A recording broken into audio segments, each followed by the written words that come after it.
ഒരു സോഷ്യലിസ്റ്റിൽ ഒതുങ്ങി നിൽക്കുന്നവനാണോ യേശു? അല്ല.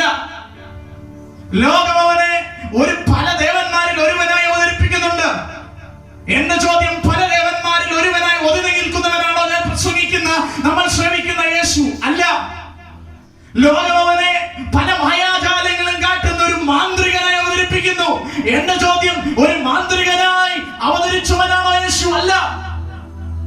കൊച്ചുകുട്ടികളോട് ചോദിച്ചാൽ യേശുവിനെ പറ്റി അവർക്കൊരു നിർവചനമുണ്ട്.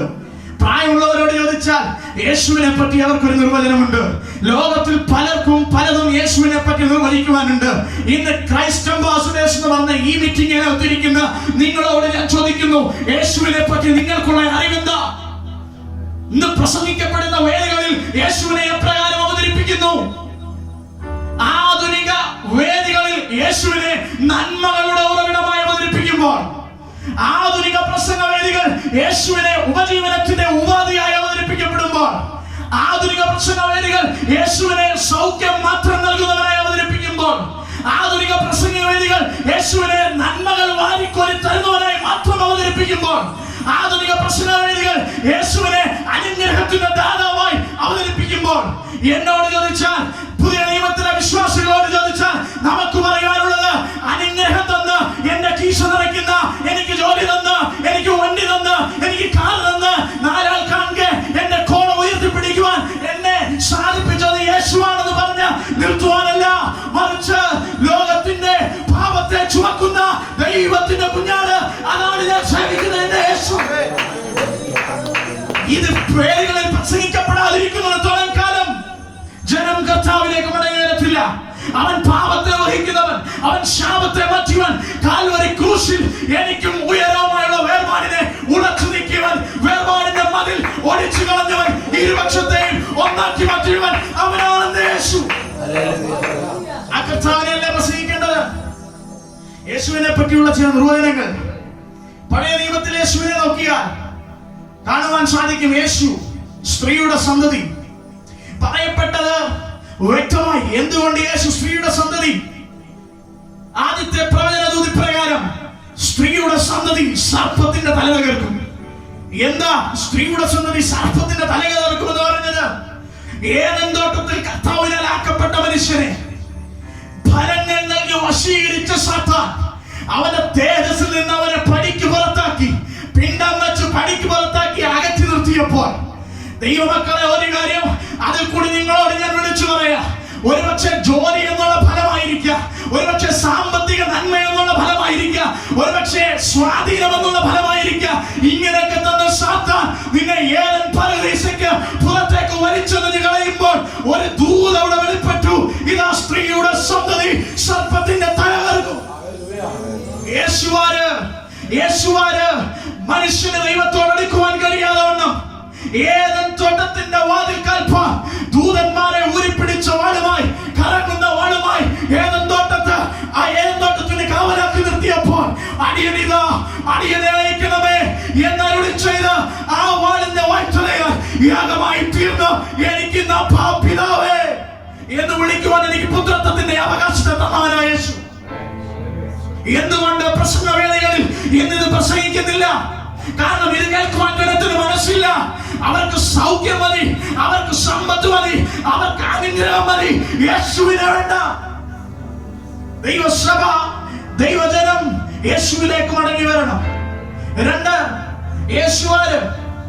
യേശുവാരെന്നുള്ള ചോദ്യത്തിന് പഴയ നിയമത്തിലെ ഒരു നിർവചനം കൂടെ ഞാൻ വേഗത്തിലിരിക്കാം. പഴയ നിയമത്തിൽ രണ്ടാമത്തെ ഒരു സംഭവം, സംഹാരദൂതൻ ഊരിപ്പിടിച്ച വാളുമായി മിസ്രയീമിലെ രാജാവിന്റെ കൊട്ടാരം മുതൽ അങ്ങ് തെരുവീതികളിൽ കൂടി ഇറങ്ങി നടക്കുമ്പോൾ ഊരിപ്പിടിച്ച വാളിന്റെ വായ്ത്തലയിൽ നിന്ന് രക്ഷപ്പെടുവാൻ ഒരു യഹൂദന് കഴിയണമെങ്കിൽ, ഒരു ഇസ്രായേലിന് കഴിയണമെങ്കിൽ അവൻ രക്തം പുരണ്ട കട്ടളക്കാലിന്മേൽ കുറുമ്പടിമേൽ മാത്രമായിരിക്കണം.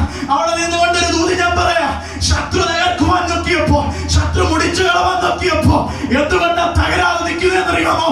രക്തം പുരണ്ട കട്ടളക്കാലിന്മേൽ കുറുമ്പടിക്കകത്തും എന്റെ ദൈവമെന്നെ ആക്കിയതുകൊണ്ടാ. ഉറപ്പുണ്ടോ? ക്രൂശിന്മേൽ ഒഴുക്കിയ യാഗത്തിന്റെ രക്തത്താൽ എന്നെ അവൻ നീതിമാനാക്കിയതുകൊണ്ടാ ഞാൻ ഇവിടെ നിൽക്കുന്നതും ഞാൻ സുരക്ഷിതനായിരിക്കുന്നതും. യേശുവാര് ചോദിച്ച് ഉത്തരങ്ങൾ പലരും പറയുമ്പോ അവനൊരു തത്വജ്ഞാനി മാത്രമല്ല, അവനൊരു ഗുരു മാത്രമല്ല, അവനൊരു സോഷ്യലിസ്റ്റുകാരൻ മാത്രമല്ല, അവൻ മാന്ത്രികനുമല്ല.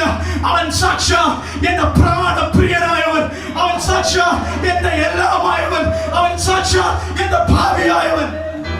അവിടെ കൊണ്ട് തീരുന്നുണ്ടോ? പലപ്പോഴും ലോകത്തിലെ പല പ്രസംഗങ്ങൾ, പല വ്യക്തികളും ഇവിടെയൊക്കെ പറഞ്ഞ് പല പ്രത്യേകതകൾ പറഞ്ഞ് അവസാനിക്കുമ്പോ യേശുവാരാ ചോദിക്കുന്ന പ്രിയപ്പെട്ടവരോട് ഒരു ഉത്തരം കൂടെ. ഇതാ ലോകത്തിന്റെ പാപത്തെ ചുമക്കുന്ന ദൈവത്തിന്റെ കുഞ്ഞാട് എന്ന് പറഞ്ഞ് കാൽവരി കൊലക്കളത്തിൽ രണ്ട് കള്ളന്മാരുടെ നടുവിൽ മൂന്നാണികളിന്മേൽ ഉയർത്തി കാണിക്കപ്പെട്ടവൻ എന്റെ പ്രാണനാഥൻ. എന്താ ക്രൂശിക്കപ്പെട്ട യേശുവിനെ പ്രസംഗിക്കാത്തേ? ക്രൂശിക്കപ്പെട്ട യേശുവിനെ പ്രസംഗിക്കാത്തിടത്താണ് സ്പർജൻ എന്ന് പറഞ്ഞ പ്രസംഗകൻ ഇപ്രകാരം പറഞ്ഞു: പലതും പ്രസംഗിച്ചാലും സാത്താന്റെ കോട്ടകൾക്ക് തകർച്ചയുണ്ടാകത്തില്ല. അദ്ദേഹം പറഞ്ഞ എന്താണെന്ന് അറിയാമോ? ക്രൂശ് പ്രസംഗിച്ചാൽ സാത്താന്റെ കോട്ടകൾ തകരും. യേശുവിന്റെ ക്രൂശീകരണം പ്രസംഗിച്ചാൽ സാത്താന്റെ അടിസ്ഥാനം ഇളകും. കാരണം അവിടെ കൂടെ അവന്റെ പദ്ധതി തകർന്നത്. നമ്മുടെ വേദികളിൽ ക്രിസ്തുവിന്റെ ക്രൂശീകരണം പ്രസംഗിക്കപ്പെടട്ടെ, അതിനുള്ള സമയം ഉണ്ടാകട്ടെ. അവൻ ഇരുവശത്തെയും ഒന്നാക്കി. അവിടെ കൊണ്ട് തീർന്നോ? പലരും രക്തസാക്ഷികളായിട്ടുണ്ട്, പല നേതാക്കന്മാർ രക്തസാക്ഷികളായിട്ടുണ്ട്, ജീവൻ മരിച്ചിട്ടുണ്ട്, ജീവൻ കൊടുത്തിട്ടുണ്ട്. എന്നാൽ അവിടെ കൊണ്ട് തീർന്നോ? അവരുടെ ആശയങ്ങൾ കാലാകാലങ്ങളിൽ അസ്തമിച്ചു പോയപ്പോൾ ആരാ യേശു? ഉത്തരവൊന്ന് മാത്രം: ക്രൂശ് കൊണ്ട് അവസാനിക്കാതെ, ആ കല്ലറകളിൽ അവസാനിക്കാതെ, ഉയർത്തെഴുന്നേറ്റ എനിക്ക് വേണ്ടി ഉയരത്തിൽ ജീവിക്കുന്നവൻ യേശു, എന്നെ വീണ്ടും ചേർപ്പാൻ വരുന്നവൻ യേശു. അവന്റെ രണ്ടാം വരവിൽ അവനോടൊപ്പം ഞാൻ എടുക്കപ്പെടും എന്നുള്ള പ്രത്യാശ. ആശ്രയേറും നാട്ടിൽ, ശോഭയേറും വീട്ടിൽ, തേജസ്സേറും നാളിന്റെ പൊന്മുഖം ഞാൻ കാണും. ഇന്നുള്ള കഷ്ടങ്ങൾ അന്നെനിക്ക് മാറും, ഇന്നുള്ള വേദന അന്നെനിക്ക് മാറും, ഇന്നുള്ള ഭാരം അന്നെനിക്ക് മാറും. ഇവിടെ കൊണ്ട് മാറിയില്ലെങ്കിൽ, ഇവിടത്തെ സമ്പാദ്യം കിട്ടിയില്ലെങ്കിൽ, അരഞ്ഞു കണ്ണു കലങ്ങല്ലേ, ഇവിടെ നല്ല ജോലി കിട്ടിയില്ലെങ്കിൽ, നീ മുടിഞ്ഞവനാണെന്ന് ആരെങ്കിലും പറഞ്ഞാൽ കേൾക്കല്ലേ. ഇവിടെ നിനക്ക് സമ്പാദ്യമില്ലെങ്കിൽ നീ കൊള്ളാത്തവനാണെന്ന് ആരെങ്കിലും പറഞ്ഞാൽ കാതു കൊടുക്കരുത്. എനിക്കായ ഒരു ഉത്തരം: ഉത്തമ സമ്പത്ത് ഉയരെ സ്വർഗനാളിൽ ഒരുക്കുന്നുണ്ട് എന്റെ യേശുദേവൻ. അന്യന സാധുവ ഇവിടെ ഞാൻ പരദേശിക, എന്നാ എനിക്കിവിടെ വീടില്ലെങ്കിലും, എനിക്കിവിടെ കൂടില്ലെങ്കിലും, എനിക്കിവിടെ ഒന്നുമില്ലെങ്കിലും എന്റെ നാഥൻ എന്നെ ചേർക്കാൻ വരും. ഇവിടുത്തെ കുഷ്ഠതകൾ മാറും, ഇവിടുത്തെ പരിഭവങ്ങൾ മാറും. ഞാൻ അക്കരെ നാടെത്തും, അവനെ കാണും.